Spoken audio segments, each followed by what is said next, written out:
नमस्कार दोस्तों, मैं एस्ट्रोलॉजर अमित माहौर आपका स्वागत करता हूं अपने यूट्यूब चैनल पे।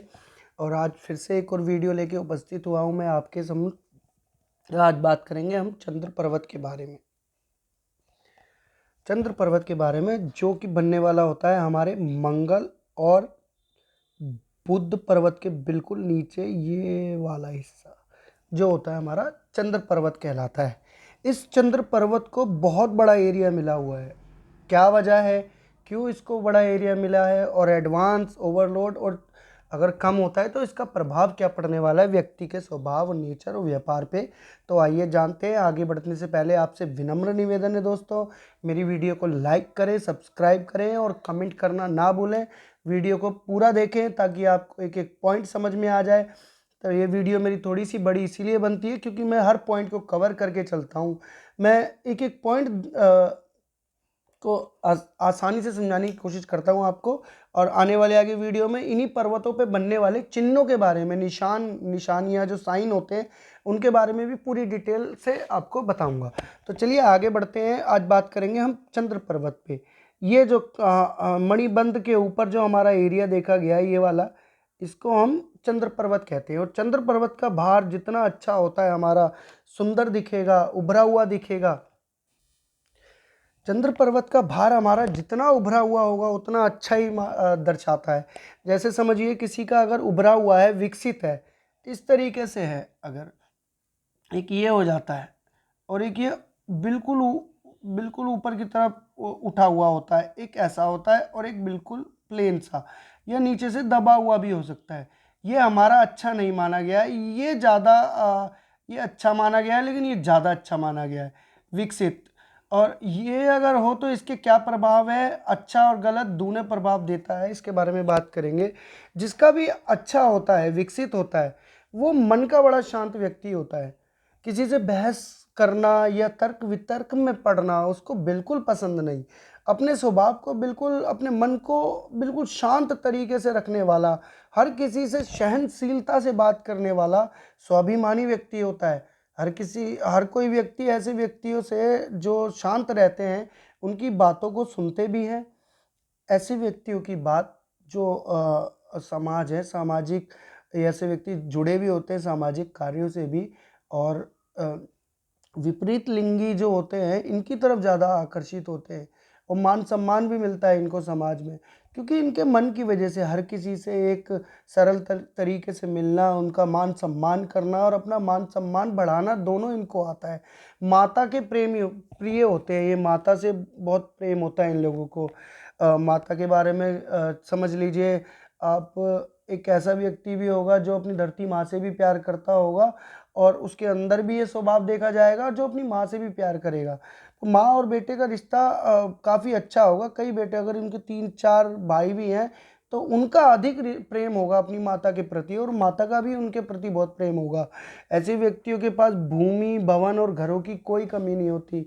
वाहन की, गाड़ियों की सुख सुविधा इनको बहुत अच्छे से मिलती है, जो कि चंद्र पर्वत अच्छा दिखाता है, दर्शाता है। कवि होते हैं ऐसे व्यक्ति, संगीतकार होते हैं, वैज्ञानिक भी होते हैं ऐसे व्यक्ति, ज्योतिष भी होते हैं, क्योंकि डीप नॉलेज इन्हें रहना, एकांत प्रिय रहना बड़ा पसंद होता है।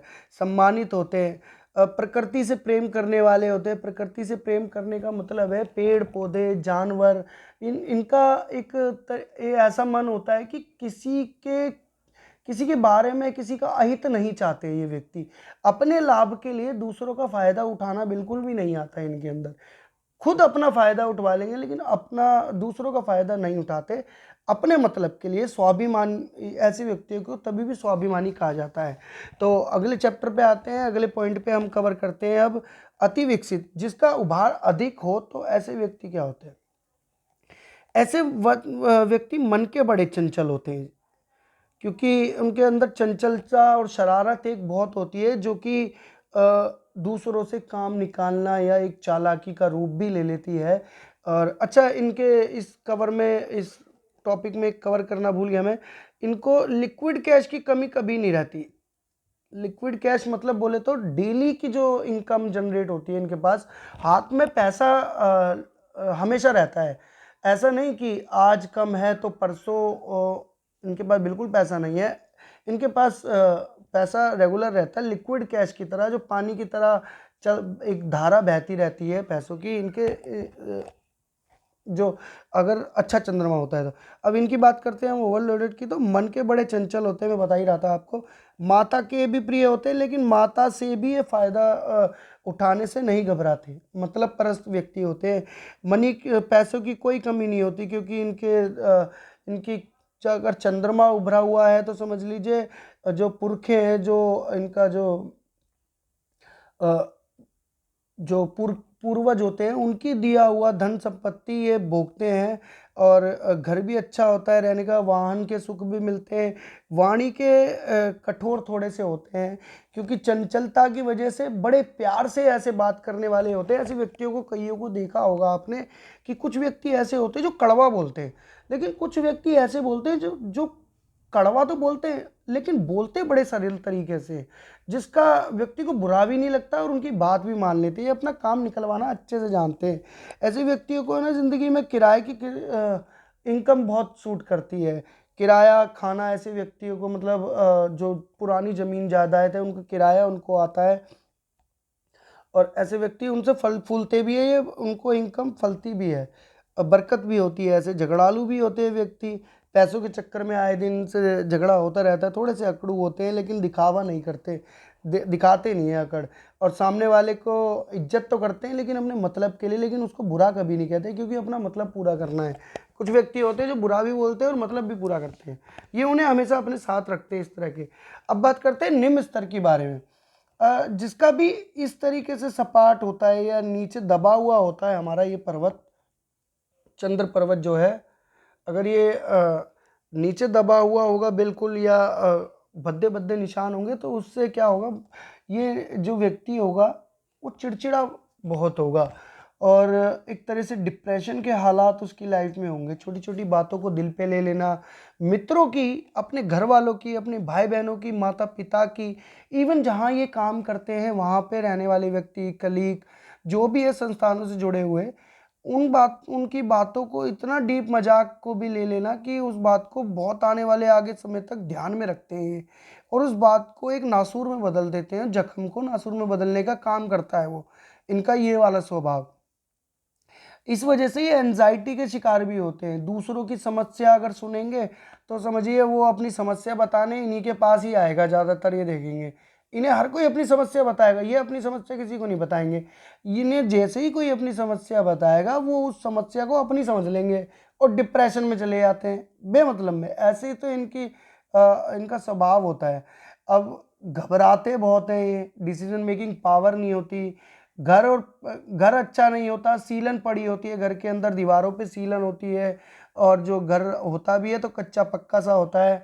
पैसे के नाम पे बस कभी कभी अपनी ज़रूरतें ही पूरी कर पाते हैं छोटी मोटी, और अपना रहन सहन भी ठीक से नहीं करवाते। ऐसे व्यक्ति नौकरी ज़्यादातर करते हैं, नौकरी में भी अनस्टेबिलिटी रहती है, कभी छोड़ देना, कभी कर लेना, 4 साल यहाँ काम कर लिया, 2 साल वहाँ काम कर लिया, इस तरीके का इनका एक नेचर बन जाता है। तो ये कुछ बात थी जो मैंने आपको चंद्र पर्वत के बारे में बताई, आप ध्यान रखिएगा।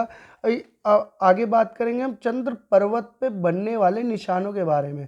और चंद्र पर्वत का ये एक और है कि अगर इसका ये वाला हिस्सा इस तरफ ज़्यादा झुक रहा हो और शुक्र पर्वत की तरफ ज़्यादा झुक रहा हो, तो स्वभाव में थोड़ा बदलाव आ जाता है। क्योंकि शुक्र ये जो है ये राहु का हिस्सा माना गया है, मणिबंध। मणिबंध की तरफ अगर झुकता है तो समझ लीजिए डिप्रेशन के हालात अगर खराब है, अगर उठा हुआ है, तो इन फलों में थोड़ी कमी आ जाएगी। अगर ये और बिल्कुल कम है और इस तरफ झुका हुआ है, तो राहु के मेल से समझिए उनके लाइफ में डिप्रेशन, चिड़चिड़ापन, ऐसा माहौल ज़्यादातर बना रहेगा। अगर ये शुक्र की तरफ है और पर्वत बिल्कुल एडवांस है या ओवरलोडेड है, तो समझिए अगर एडवांस है तो बहुत अच्छा फल है। एक तरीके से गड़ा हुआ धन कहा गया है इसको, इन दोनों के मेल को, शुक्र और चंद्र के। ऐसे व्यक्तियों को चांदी का कड़ा धारण करना चाहिए, चांदी के आभूषण, चांदी की चैन, अंगूठी पहननी चाहिए अपने, क्योंकि चंद्र और शुक्र के दोनों के शुभ फल उन्हें मिलते रहेंगे। सोमवार को भगवान भोलेनाथ को जल चढ़ाएं, और अपने इस हिस्से पे दूध, हल्का सा कच्चे दूध की बूंद डालकर इस तरीके से रब कर लें डेली। आप देखेंगे कि आपके जो रुका हुआ धन है ना, एक जो स्टेबिलिटी है, घर में पैसा आना और रुकना दोनों होने लगेंगे। जहाँ पैसा तो आता है, कई बार रुक नहीं पाता, टिक नहीं पाता किसी भी स्वरूप में, चाहे आप उसको सोना खरीद के रख सकते हैं उन पैसों से, चाहे ज़मीन जायदाद खरीद के रख सकते हैं, वो पैसा किसी भी रूप में आपके पास नहीं होता। तो ये कुछ टिप्स है जो आप फॉलो करिए। और मैंने जो आपको चंद्र पर्वत के बारे में आज बातें बताई है, इसको ध्यान में रखें, क्योंकि चंद्र पर्वत एक बहुत बड़ा स्थान लिए हुआ है। इसकी भूमिका, इसकी वीडियो सिर्फ ये 10-12 मिनट में पूरी नहीं हो सकती। इसके बारे में और डिटेलिंग में, इसके ऊपर बनने वाले काफ़ी सारी चिन्ह होते हैं जो हमारी भाग्य रेखा इस तरफ ही आती है, और इस पे विदेश यात्रा के योग भी यहीं से देखे जाते हैं। तो मैं आपको आगे आने वाले एपिसोड्स में और बताऊंगा इस पे बनने वाले निशानों के बारे में और इस पर आने वाली रेखाओं के बारे में। तो आशा करता हूँ आपको ये वीडियो पसंद आई होगी, और पसंद आई हो तो मुझे कमेंट करें, और मेरे चैनल को सब्सक्राइब करना ना भूलें दोस्तों। सब्सक्राइब ज़रूर करें, क्योंकि आपके सब्सक्राइब से ही काफ़ी लोगों के पास ये वीडियो और जाती है, और मुझे बहुत प्यार मिलता है आप लोगों से। अच्छा लगता है, आप देखते हैं और समझते हैं, और बिना पैसा खर्च किए हम आप और हम दोनों ही एक तरीके से सीख रहे हैं। मैं भी सिखा रहा हूँ तो मैं भी सीख ही रहा हूँ, और हाथ देखना, ताकि हम दूसरों का भी भला कर सकें अपने साथ। तो इसका फ़ायदा उठाएं आप लोग। आगे बढ़ने से पहले बस आपसे विनम्र निवेदन दोबारा कहूँगा कि मेरे चैनल को लाइक और सब्सक्राइब करना ना भूलें। तो मिलते हैं अगली वीडियो में दोस्तों, शुक्र पर्वत के टॉपिक को लेके। आज के लिए मैं विदा लेता हूँ आपसे। नमस्कार दोस्तों।